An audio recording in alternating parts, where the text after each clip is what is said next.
feel bad. We're going to get a delayed countdown. Hi, guys who are here. Kind of did a little bit of backstage.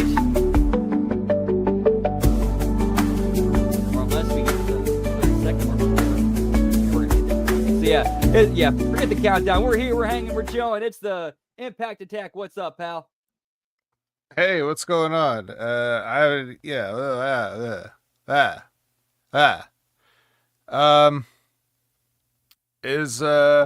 It's your Impact Attack. That's right, your Impact Attack, and all that other stuff that we normally say.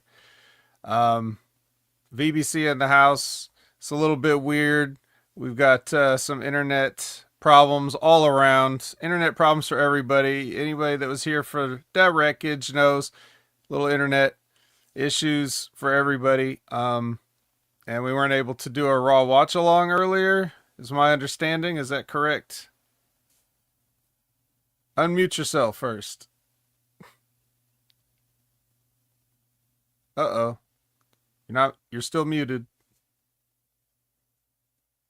Oh, wait. Hold on. What? Okay. Are we good? Can you hear me? Yes. Now we got it. And my bad. Yeah, that thing kind of cut me off there. Yeah, VBC in the house. Vet Brandon in chat. How y'all doing? Shucks howdy. Yeah, it's gonna be one of those. Well, So I'm trying to see if I can get everybody, if we can get our belts back on the screen, but yeah, it looks like it's frozen. Yeah, so the internet's kind of screwing us pretty hard on that. So I don't know. It all looks the same to me, so I can't tell if anything's going on. But looks like everything is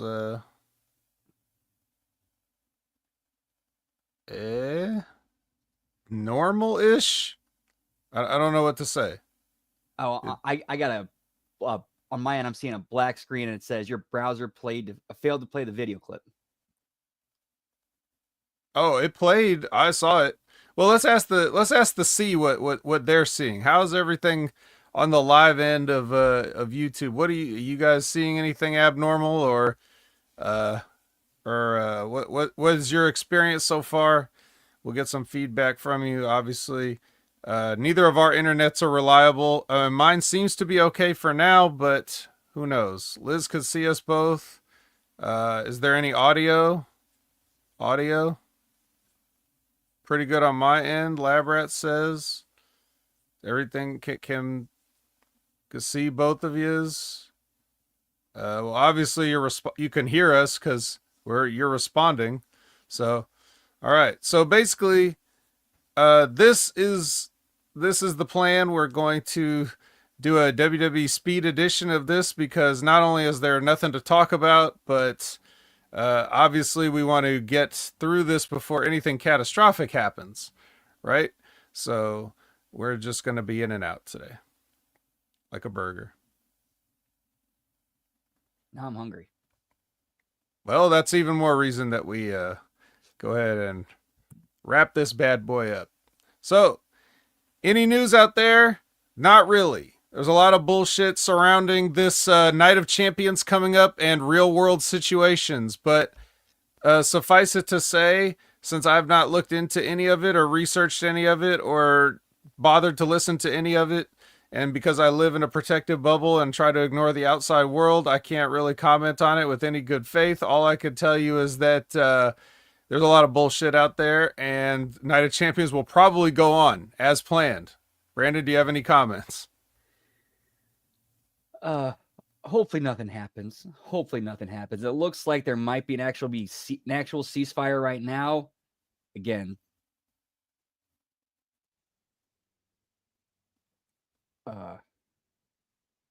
it's a crazy situation out there. I'm sorry. I got a lot on my mind, a lot going on. I apologize. My thoughts aren't completely there. Right. Well, everything's a work. Just remember that. So you take it from a couple of wrestlers. Everything's a work. So let's see. Moving on from that, we have a Chris Winland question, so we can answer that. Shouldn't be a problem. He says, what are some of the most fun moments you had in a match? Be it the chemistry with your opponent or be it the chemistry with your opposition or the move sequences. What are some of the more scary moments involved in and or witnessed? All right, fun moments in a match and scary moments in a match. Let's see. Uh, I'll do I'll do a fun. I don't know. The most fun I ever had in a match was, I remember we had to set up the angle ourselves because we would run.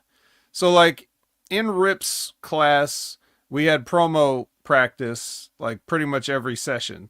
It would be like a lot of chain wrestling, and then everybody was drenched in sweat.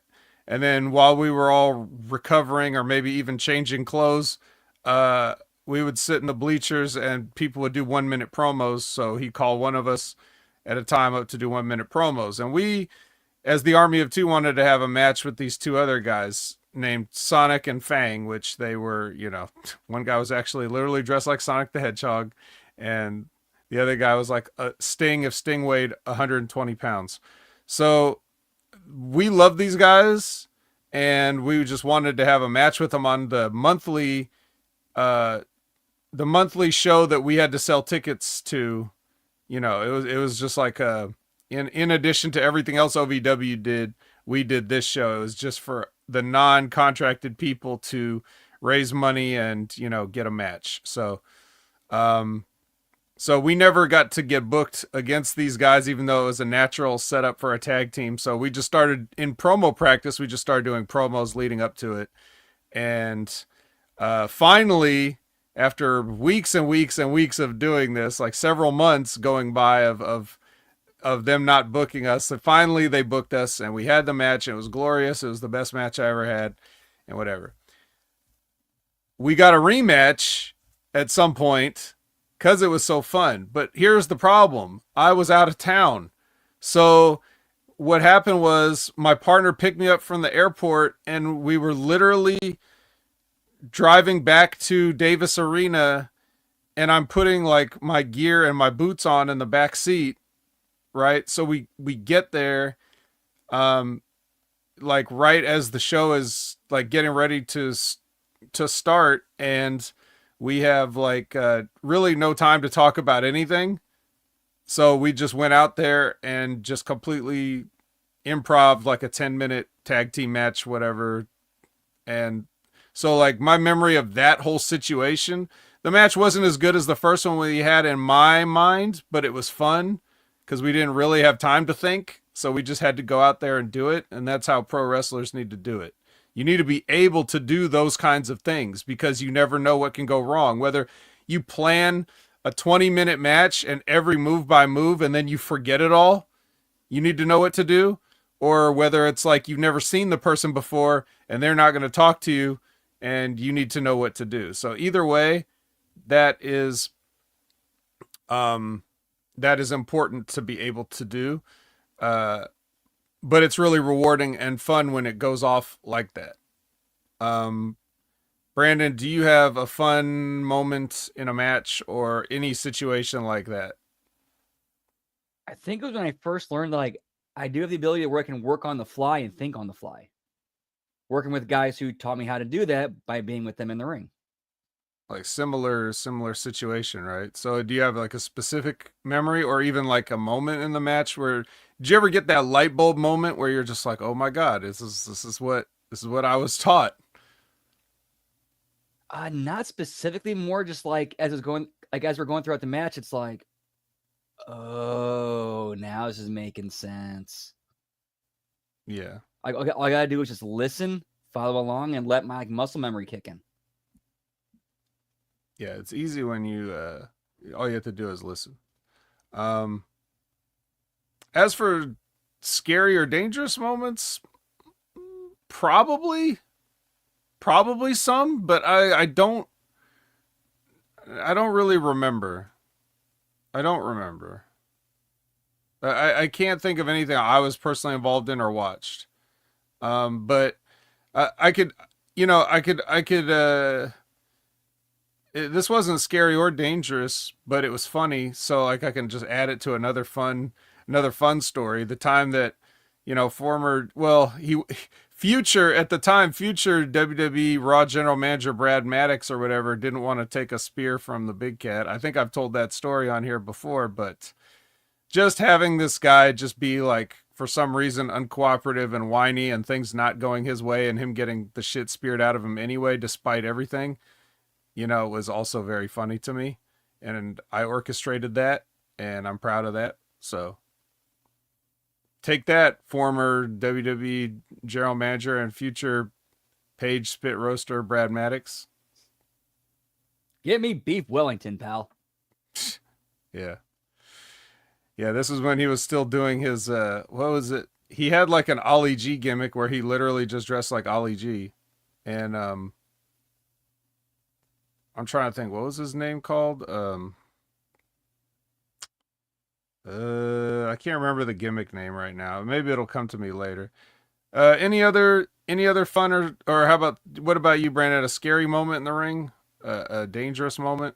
I think you've told a certain one before. If you want to retell that one, or if you have any other ones. I don't think I've ever told before. It was when I was wrestling in one time I wrestled in Florida. I was taking we were going over the match in the back, and the guy brought up, okay, I'm gonna do this thing. It's the thing I do. I give you a DVD to the outside, like you hold the ropes, I give it to you over. You just kind of brace yourself on the thing and take the bump. And of course, I should have said no because I wasn't comfortable with it. Because I didn't want to sound like a pussy at the time. Didn't want to be thought of as less than. So I'm like, yeah, okay, I'll just take it and wing it and I'll be all right. Yeah. No, I ended up spraining my wrist.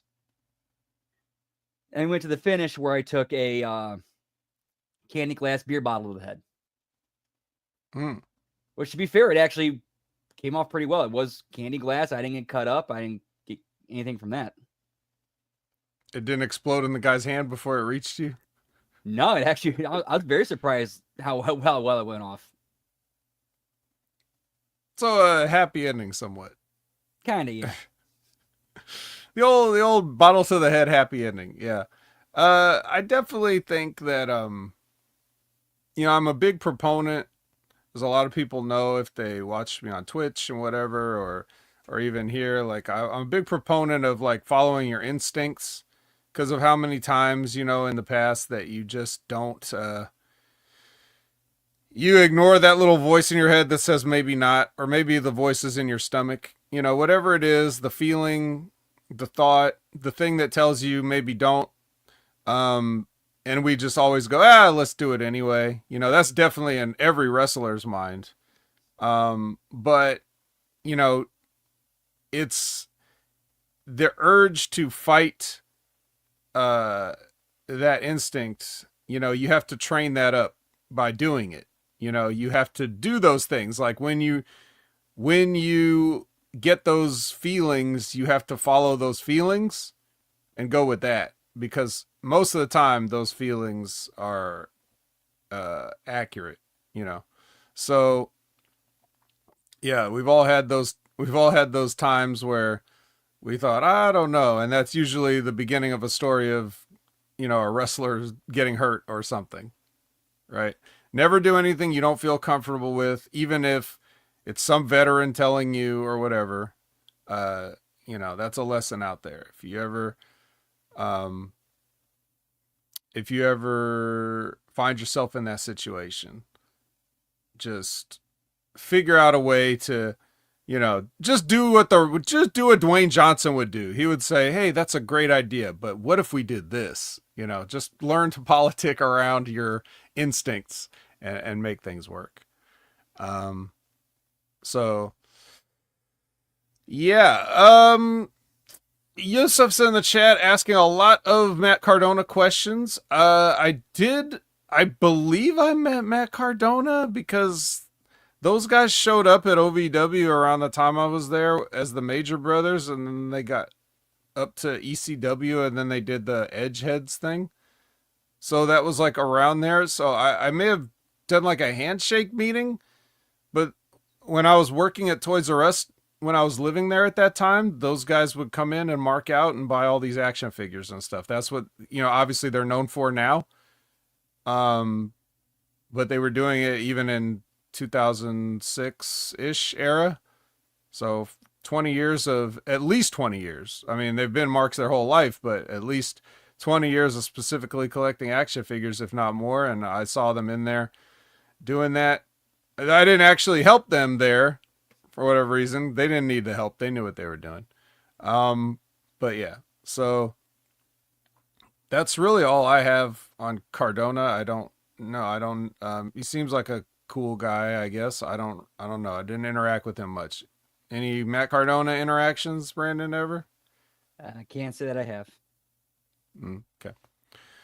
All right. Well, with that being said, let us find out why Matt Cardona is relevant to this episode, because we have got to cover this episode of TNA. I do have a bit of another bit of news regarding Elijah. Apparently in the match that he was on NXT last Tuesday, he tore his tricep. So you're going to see him on this show, but this show was taped before that. And as of right now, he has a torn tricep. So if you've seen the length of that injury, you should know that you may not see him full capacity for a long time.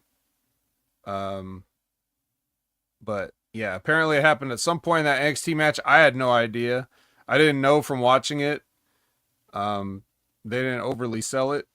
So that happened. Just a little bit of extra news at the top. So now we are here at the Impact episode. It is, they're going to run the ketchup packet or bottle or, yes, there we go.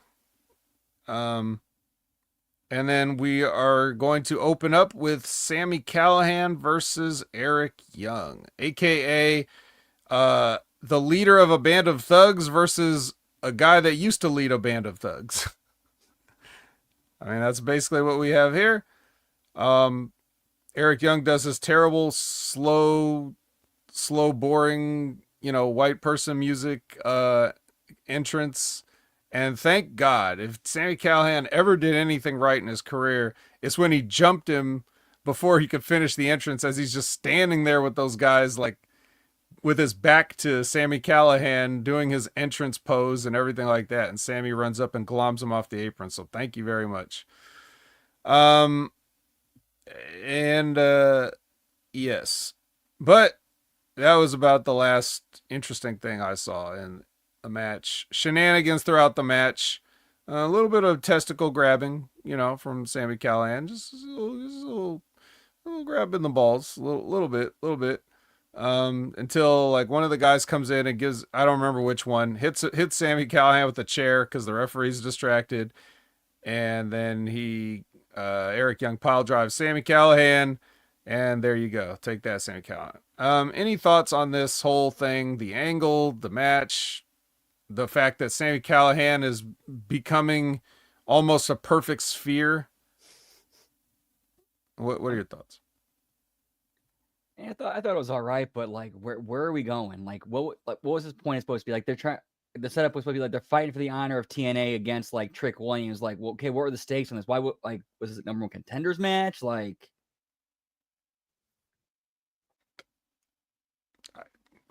yeah, I guess we don't need to care about the details like that. Essentially amounted to like the coffee pot match, right? The way this Sami Callihan's doing a promo and then he gets interrupted and then this happens, like this match happens and then they screw him over. So what? I mean, is he going to bring OVE back? Like what, there's not even any indication of that. So yeah. Labrat thinks Sami looks like a planet that ate a smaller planet. Yeah, that's basically it. He's turning into Galactus here. He's the eater of worlds because he's just and like it's visible. Like we already know he's fat, right? Like we've been talking about this. Oh, he was never thin, but like he was in much better, seemingly healthier shape before, and then he's gotten fatter until now that he looks like like a ball with clothes.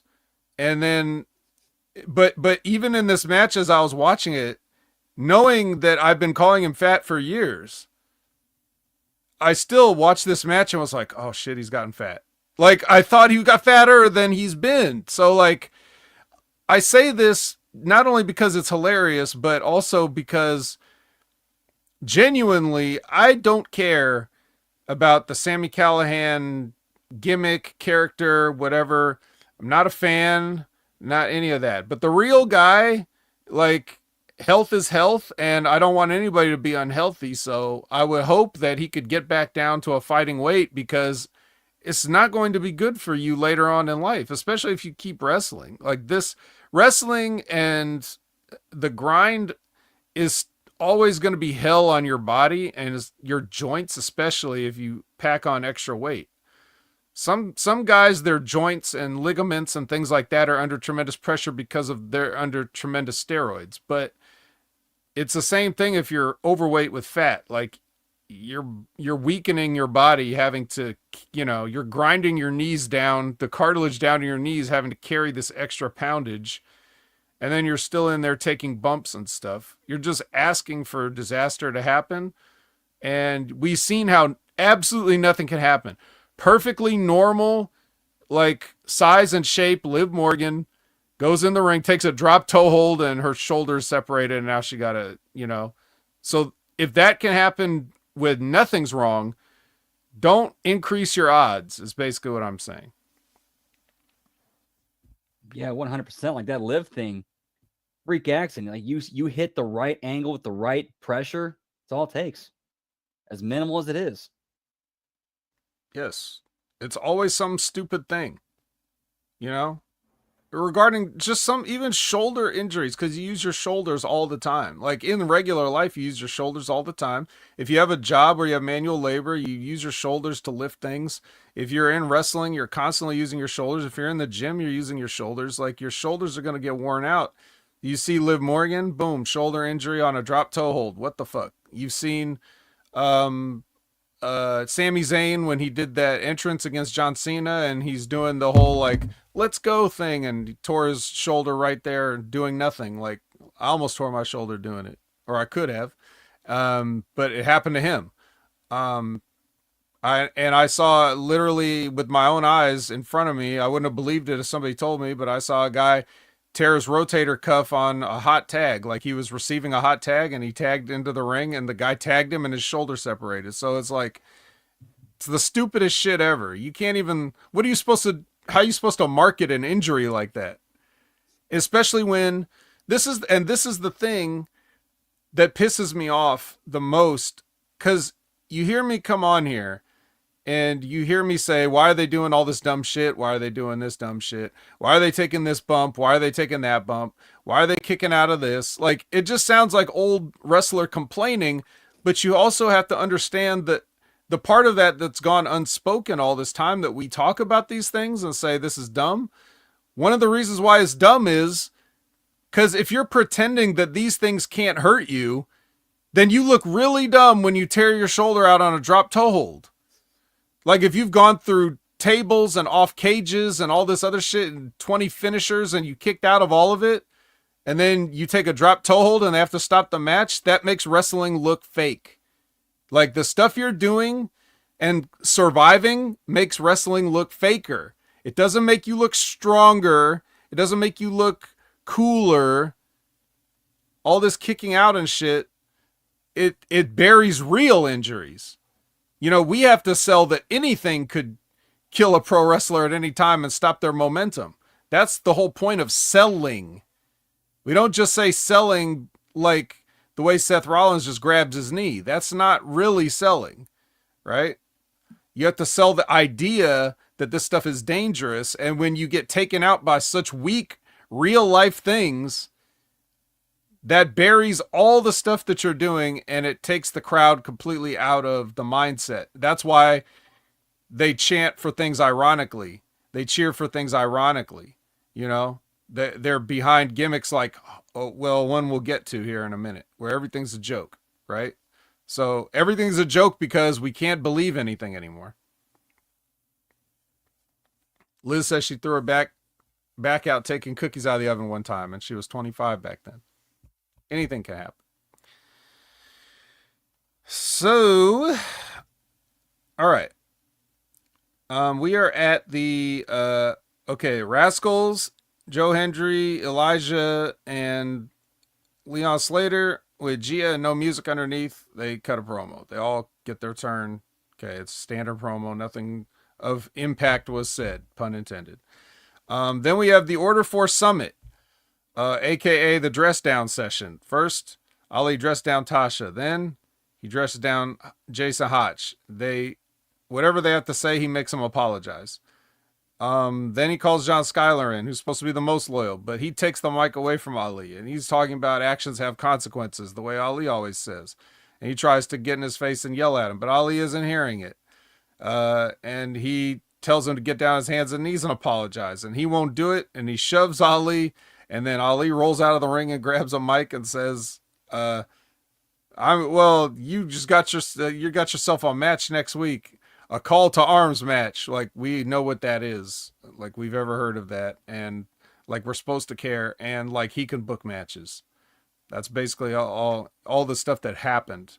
So now that we know this, now that we set the stage, Brandon, what do you think of like this whole situation as relates to not only what happened here, but also the way they've built up to it? Is this working for you? And yeah, there's some stuff I would do differently, but as far as, telling a weekly story progressively, I think they've been doing a pretty decent job, and I'm kind of interested to see where it goes. Despite how stupid everything is, I think everybody did their mic portion of the,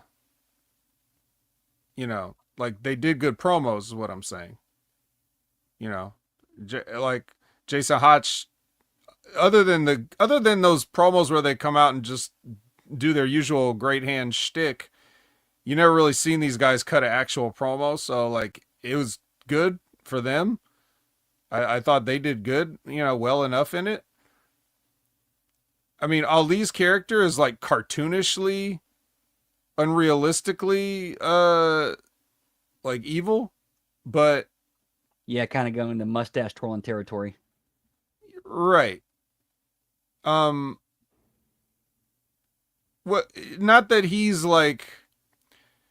he's portraying it like with his words, he's not portraying it cartoonishly, but like the idea of just there's no nuance to it, basically, is what it is. He's angry all the time. He doesn't think about the things that people are saying. He doesn't register what they're saying. He just stands there coldly, and then he yells at him.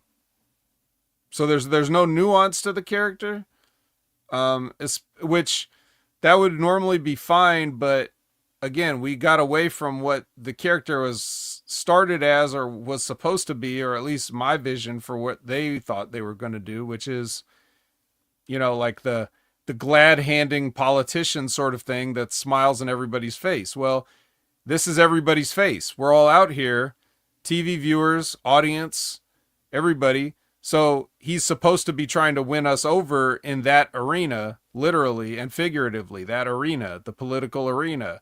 He's supposed to come off as the good guy here. That's why the backstage segments are the ones where we're supposed to catch him dressing down the people, right? So I don't even know if there's any real thought or direction as far as where this stuff is supposed to go. So what they did was, like, to me, a C-. They could have got at least a B+ out of this if just a little bit of changes were made. And the idea of him just saying, like, it really put like a shitty cherry on top to just say like a call to arms match, because now you turned it into phony sports entertainment stuff. And not only that, it's not even a real mic drop because it's not something we recognize. If you were like, Hell in a Cell, people would be like, oh shit, Hell in a Cell in TNA? What is this? Like, if you say a call to arms match, everybody's like, eh? Mm-hmm. And it, predictably, the results were exactly no pop. So that's what we get. Um, yeah, would you like what would off the top of your head would there be anything you change about this particular scene, like a detail or two or anything? One thing we wouldn't be going to call the arms match. We'd be doing something else, or setting something up for next week. Yeah. Yeah. That's Well, don't like worry. that's more. We set something up. We don't know what it Or I is. should say something that the crowd can understand and follow and react to, rather than just go, "Wait, what?" Yeah. Well, there was a lot of that actually this week. Yeah, we should have went eye for an eye, pal. That's right. Get the ping pong balls out. Get the ping pong balls out and start cutting. All right. So, we get a Killer Kelly vignette. She hasn't been hiding, Brandon. She's been healing.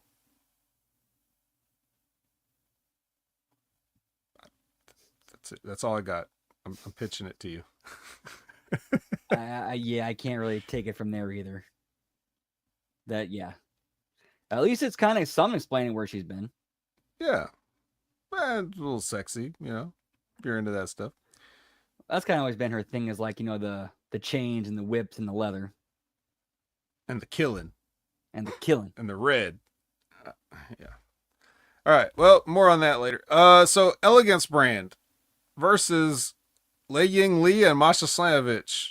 They were never really enemies. They just had a match together, and now they're a team. So they're gonna take on the champions version of the Elegance Brand, while M by Elegance and the Concierge are outside.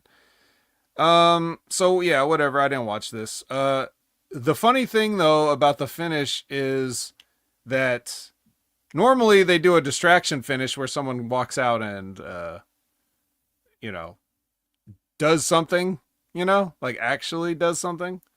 And then somebody gets distracted and then, or they cheat, like grab somebody, hit them with an object, the usual, when you're trying to do an angle here with other people, you have somebody do a run in. It's normally how it goes. Do you remember how this happened? The sequence of events of what happened here when Killer Kelly came out? Yeah, it was just her coming out, then walk. I think it's either walking to a finish and get rolled up or something like that. Yeah. So they're up on the top rope, and by they I mean Masha Slamovich and Ash are both like on the top rope, fooling around, taking a long time trying to get to something. Then Killer Kelly walks out, and she just walks out because she's just gonna watch, which that's what she does, right? Sexy. She's gonna watch. So she watches. Yeah, she watches, and then Masha was like in control. But then the next thing you know, Ash just headbutts her and hits her with her finish and beats her. So I guess and the way they edited it, I don't know if it looked different in the live arena because they fucked something up and had to like cut around it and edit it. But on TV, it basically just looks like here's Killer Kelly. She walks out, and that's all it takes for Masha to lose complete control. She didn't even look like she really sold it that much because they didn't catch Masha's reaction to it while they were having Killer Kelly walk out and had the camera on her. They basically just, when they go back, you just see Ash headbutting Masha right in the face, and then she falls off, and then she hits her rarefied air and beats her. So like no run down and like, swat at her with a chain or anything to break her concentration. You just were in control 1 minute, and the heel basically just straight up reversed you and beat you. Like, okay, some champion you are. But hey, at least in her fairness, she's a champion too. So that was that. And then no follow-up. Killer Kelly's like, that was unfortunate. And that's it. Like there's no heat. So yeah, no fine. Masha looking for Kelly, no Lei Ying Lee going like, hey, what going to Masha? I'm going, what the fuck was that? Nothing.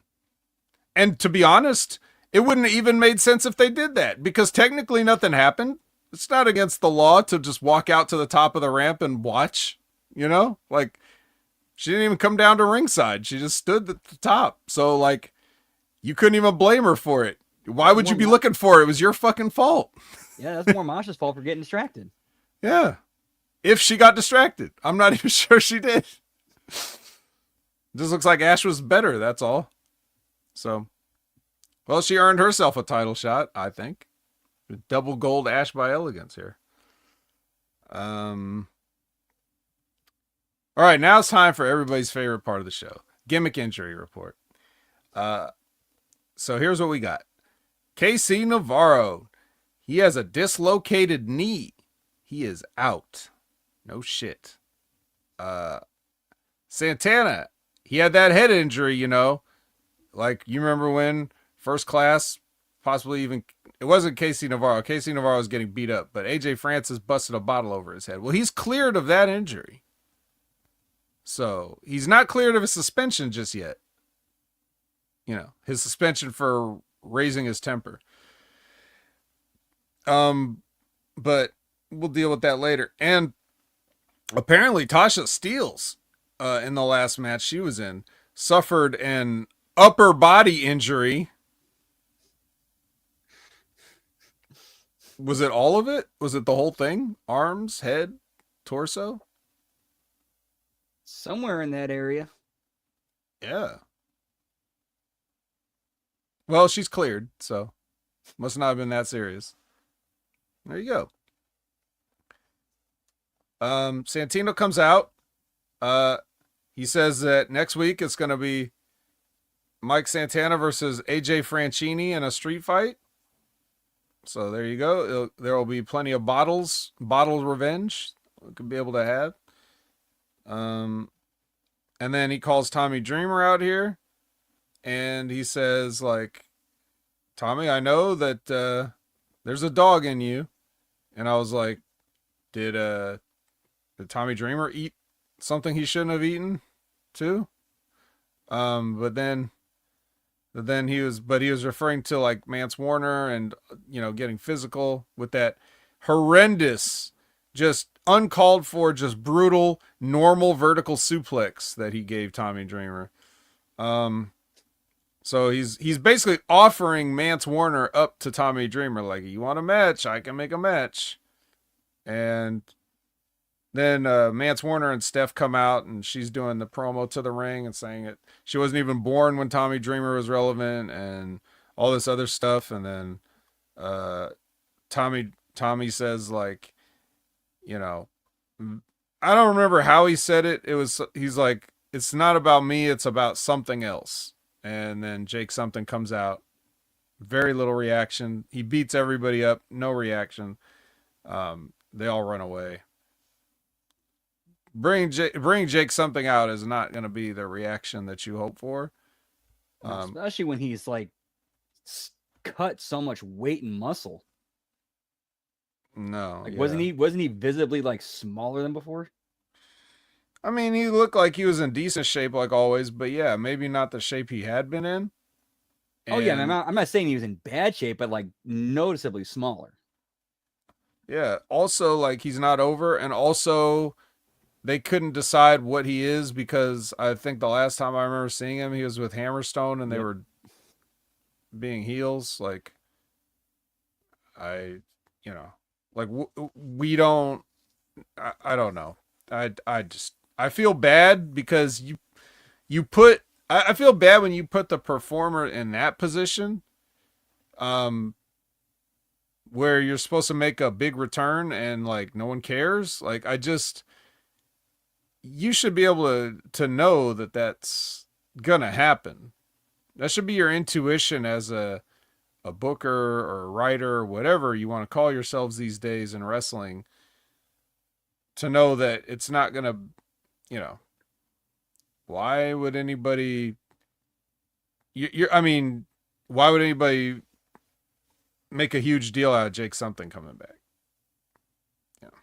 Especially the way you've used him his whole career. He's essentially like just a big jacked up job guy.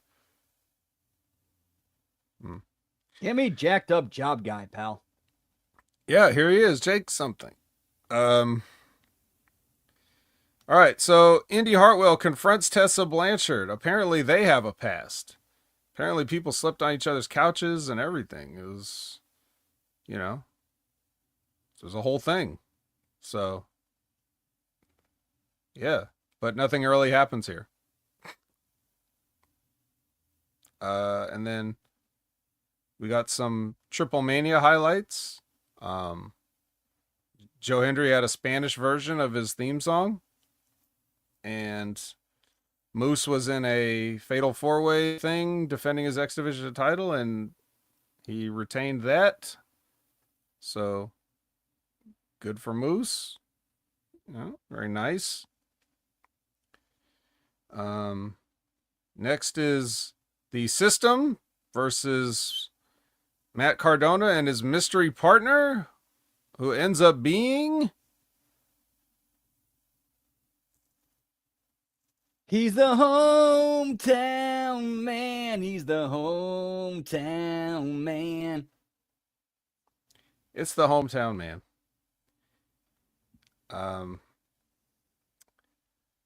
Yeah. Here's how much of a TNA nerd I am. That's actually a remix of AJ Styles' very first theme he appeared on TNA with. Really? Yep.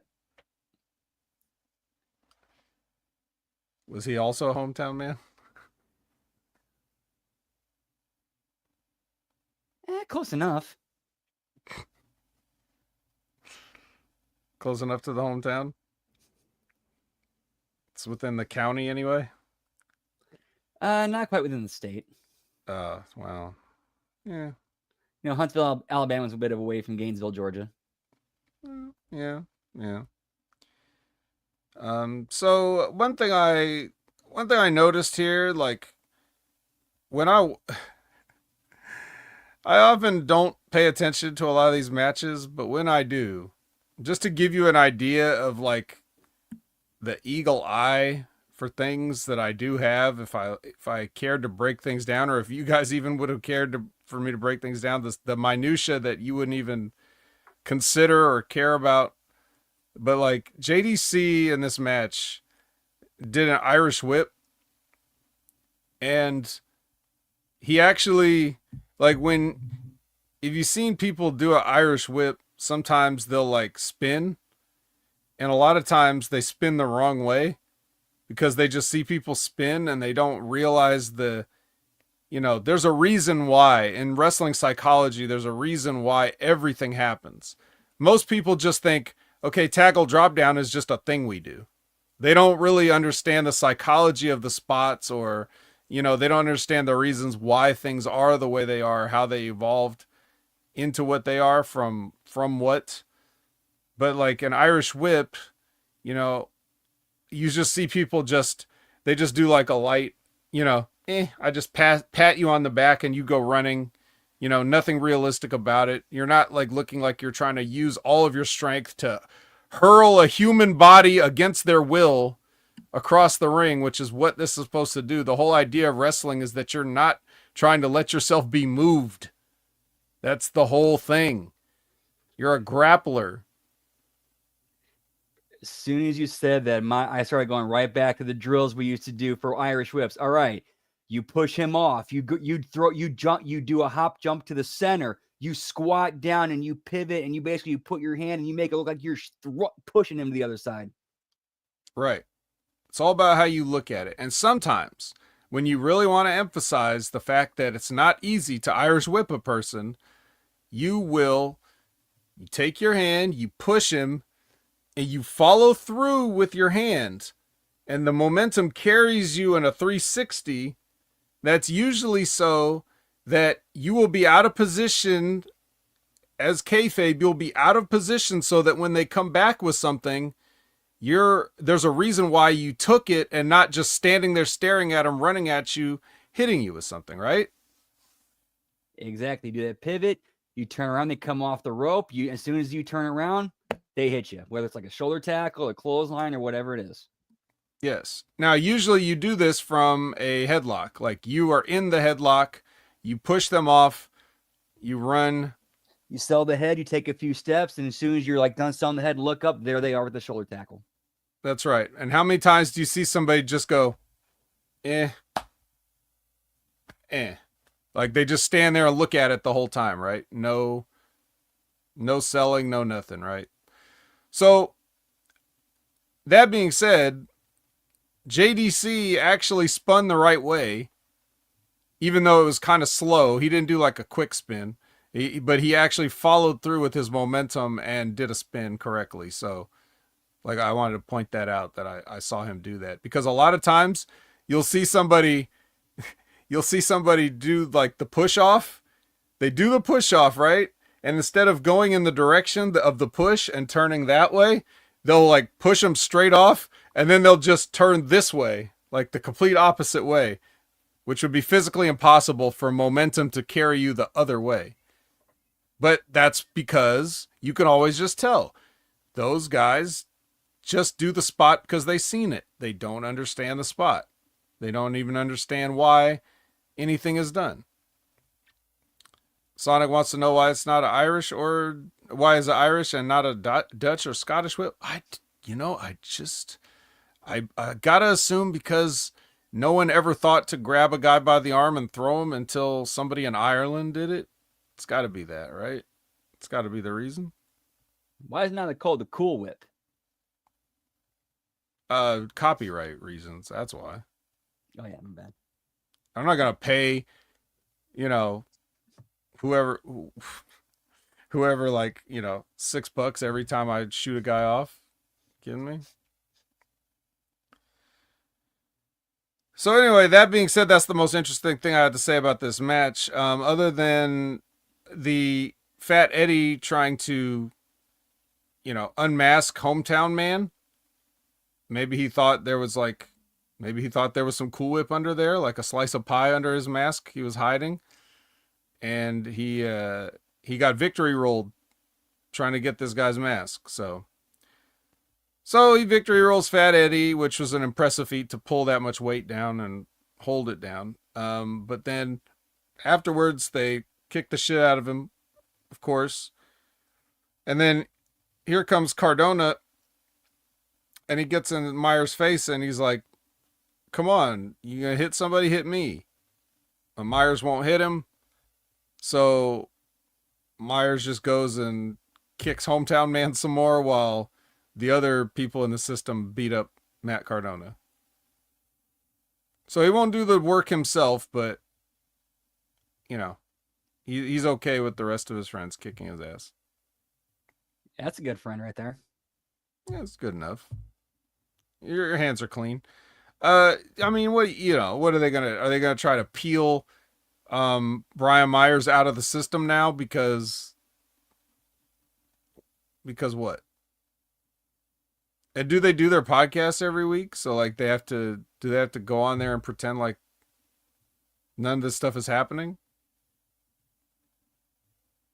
I don't listen, so I don't know. Like I would almost be interested to know. Not interested enough to listen, but like how do they handle these angles where there's supposedly some heat and friction between them, and then they just go and talk about toys? I still don't have my bendy, by the way. Just letting everybody know. You don't got your Moose Bendy yet? No, it was the Chris Bay Chris Bay. fundraising bendy. Yeah. Dude, something like that. How you drop the ball on that? I don't know if anybody's gotten them. I'm just letting you know I haven't got mine yet. So they've confirmed my order. I had them resend the confirmation email just to make sure. At this rate, Chris Bay will be, taking bumps in a ring again before I get this fundraiser toy. So, and yeah, still no update on the Moose Power Town either. So it's looking like I paid for a Stan Hansen figure. That's basically what it looks like. All right, NXT recap.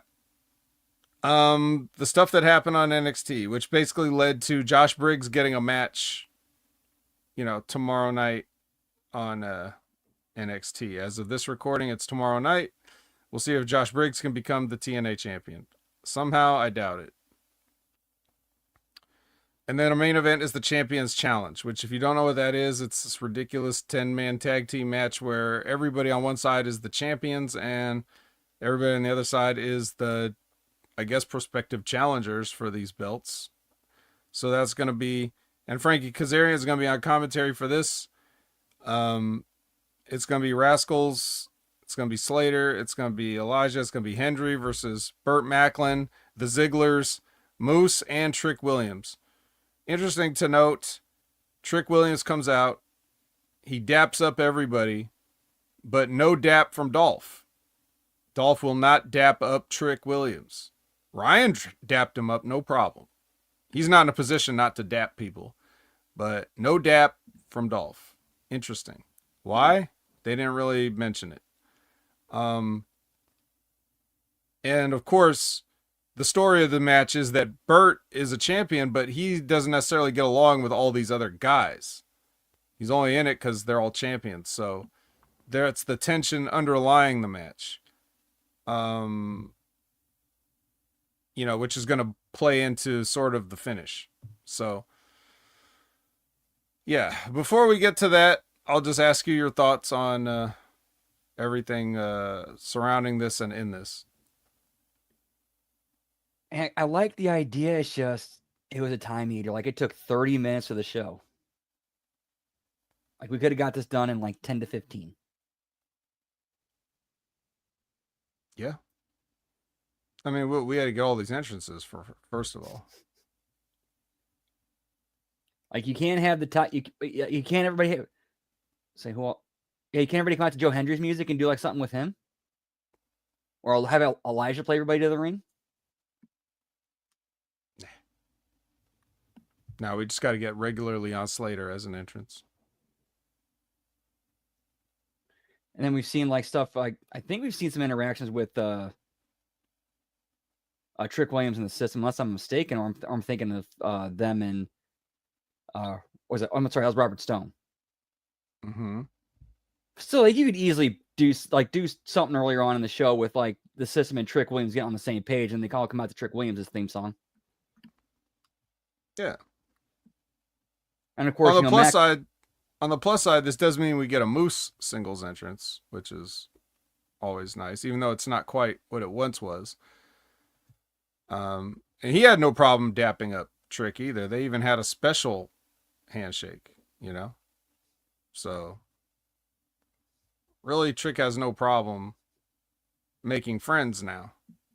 Now that he's the biggest douchebag he's ever been, he's got more friends than ever. It's incredible. So, yeah.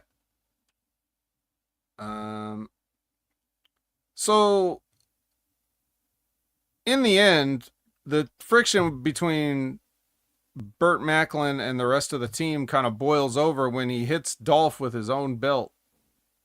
And by his own, I guess I mean Burt's belt. I think he grabs his international belt and hits Dolph with it. If he didn't, I apologize, but it was some belt. And he, so he lays out Dolph and leaves Ryan to get finished off by Joe and Elijah. So he takes a standing ovation, and then he has to stand back up because not only does he have to give Hendry that ovation, but he's also got to take another finish. So he's going to get the Highwayman's farewell also. And that's being very generous to Ryan to give him two finishers. But anyway, that's what it is. So Elijah wins the match for the challengers team. And I guess that means that everybody gets a title shot. I don't know. It doesn't matter. Yeah, that's kind of one of the weird things. Like, wasn't that what put that as a stake of the match? Like, if the challengers win, they get shots at the titles. Right. And then you should have people arguing about who gets what shot at what title. Like, if Elijah wins this match, he'd be like, well, I don't really care to be the tag team champions. I'd much rather be the NXT champion, please. And then Joe Hendry would be like, oh, well, I also want to be the NXT champion.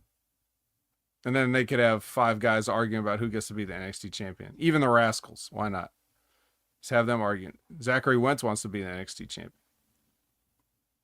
So, But no, we're not going to get any of that, of course. Now,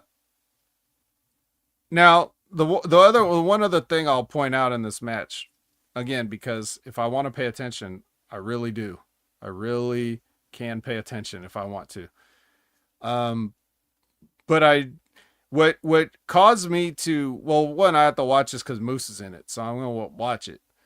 But they tried to do the false tag spot. I don't know if you saw this. They tried to do the false tag spot. Now, if anybody doesn't know the false tag, that's the one where you make the tag, the ref doesn't, like the babyface makes the hot tag, but the ref doesn't see it, and then the babyface comes in, and the referee has to put him back out and be like, no, you can't be in here. Even though, like, for various reasons, this doesn't have the impact, pun intended again, that it once did. But that's the idea of it. You've seen it a lot. And then what you have to do after that, you have to quickly make the hot tag because you'll never potentially get the crowd more mad at you or into the match than that moment where they thought they were getting a hot tag and you took it away from them. So because you can't go any higher, you have to quickly find a way to make the hot tag happen. But that's neither here nor there in this case because they run the spot. Ziggler is running the distraction, and the hot tag is made for Joe Hendry to come in. And it's this idiot woman ref that we've called out in the past for not knowing shit about anything multiple times since she's gotten a job here. And Joe Hendry came in, and she was so out of position and not ready to do the spot that Joe had to like run himself into her to stop himself to get caught. Like he had to go out of his way coming in the ring to like cross her path to get her to stop him from coming in. She looked like she didn't even know what was happening. But not in the good way. Not in the way of like a referee that was distracted that sees another babyface in there. So I don't know who needs to sit this woman down and teach her how the wrestling works. But until that happens, I mean, you need to consider yourself a student in training and not be out here in main events that you can't call. And also, it doesn't even matter to do the spot anymore because every match that has tag team wrestlers in it, guys just come into the ring and do whatever they want. So even if Joe Hendry didn't get tagged in, who cares? You don't stop these people from doing like double team, triple team, quadruple team moves for 5 minutes at a time anyway. So why would you try to put him out of the ring, but why would a wrestler listen to a referee trying to put them out of the ring? They just come in at any time they want and do it. He was just at Triple Mania. He's not thinking about tagging people. I don't know. Anyway, that was Impact. And I think we didn't have a hitch or a hiccup on this show, did we? I think the internet survived. No, we made it. I'm very shocked. All right. Well, before anything happens or we jinx ourselves, I guess we better get out of here. Brandon, tell the people what you're doing and where they can find you. So you can catch me on Twitter, or as the kids call it these days, the X at LGBrandonWhoop. I'm also on twitch.tv/LGBrandonWhoop every Wednesday after the HMG AEW Dynamite Watch Long and Belt Count, as well as sporadically throughout the week. Tomorrow night, not sure what we have going on. I got a lot of weird shit going on in my life, or personally right now, with work and my car kind of being out of commission. So tomorrow night will probably either be a late start NXT watch long after the A show or HMG after dark, not 100% sure. And then, of course, Wednesday, got the AEW Dynamite watch long and belt count. Thursday, the Impact watch long and belt count. Friday, SmackDown watch long and belt count. And then Saturday. Is anything going on Saturday? This Saturday? Oh yeah, the Night of Champions. I forgot about that. So yeah, we'll probably do a late start replay watch along of that. And then Sunday, probably doing HMG After Dark again. All right. Well, all that being said, make sure to clear your schedules. And as for me, Opinion Haver everywhere.